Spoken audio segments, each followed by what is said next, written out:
Prime Minister Narendra Modi has asked India sportspersons to play a leading role in spreading the message about social distancing during the current lockdown. Some, including tennis star Sania Mirza, have gone a step further and are helping in providing food to those most affected. Sania Mirza told WION sports editor Digvijay Singh Digo that she felt guilty after watching pictures of migrant workers fleeing the cities and decided to pitch in.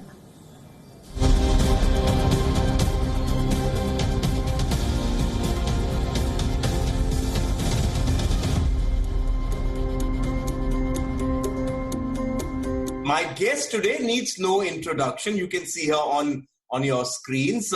She's a Khel Ratna awardee. She has former world number one in tennis and is a six-time Grand Slam champion as well. Sania Mirza, let me start by asking you, we're almost 3 weeks into this lockdown. How have you been? I've been good, healthy, which is the most important thing right now. So, been good. I came back from America about a little bit more than a month ago, just in time before the lockdown started, actually. So, I was lucky enough to get back. And then, I've actually been in quarantine for over 3 weeks because I came and I self-isolated for 2 weeks. And then the lockdown started in the middle of my self-isolation. So, I've literally been in the house for over a month now. So, but it's been good. I mean, at this point, I think being healthy is most important. So, everyone seems to sort of accept now that, this is nature sort of hitting back. It's like we've all got together and nature's hit the reset button because we've all been pushing nature so much.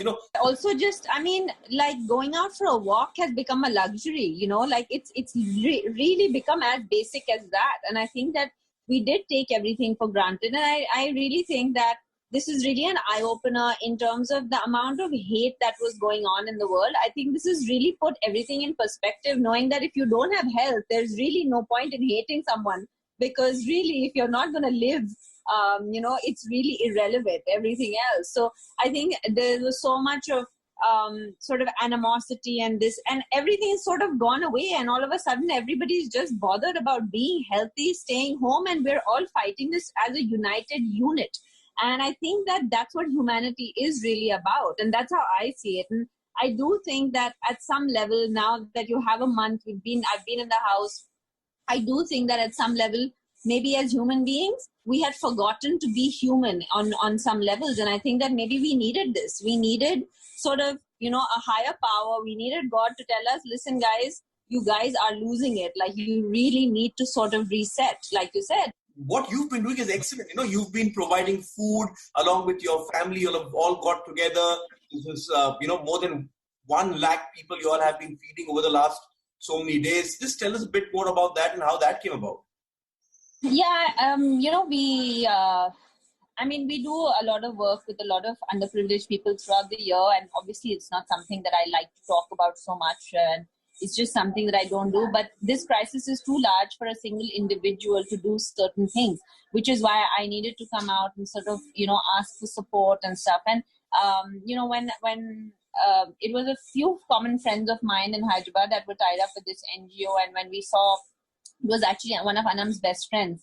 And when we saw that they were doing this work, I obviously went and first I donated. And when I donated, I actually was thinking about doing something like this.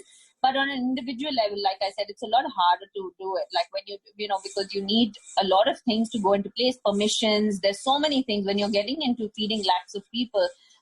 It gets down to a lot of issues. So when I heard about this, I said, you know what, I'm going to join with this NGO, which was the Safa Society at that point. And then it became a movement, which is called the Youth Feed India movement, which is what it's become today.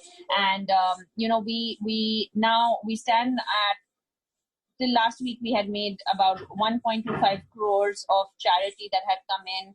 My friends stepped up. I got a lot of my, family. There were so many people, but it was a collective effort. We all were doing it together. There's a bunch of people in Hyderabad who are involved. There's some in Bangalore. There's some in Chennai. It's a complete youth sort of effort. And it made me really proud to be associated with someone like that.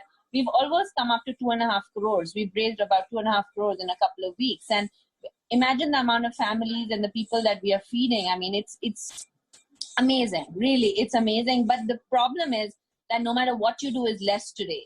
And we are in such a crisis, so it's an ongoing effort, and it's something that we're still trying to build, because no matter what you do, it's almost a time where I was telling someone the other day, I said, sometimes I feel guilty to be privileged when I see certain pictures on television, and when you see some videos of people walking with their kids on their shoulders for 700 kilometers, and you're thinking you're sitting in a house with and you're so privileged and you're so blessed to be in this house, and so it almost makes you feel a little bit guilty, and you want to do whatever you can.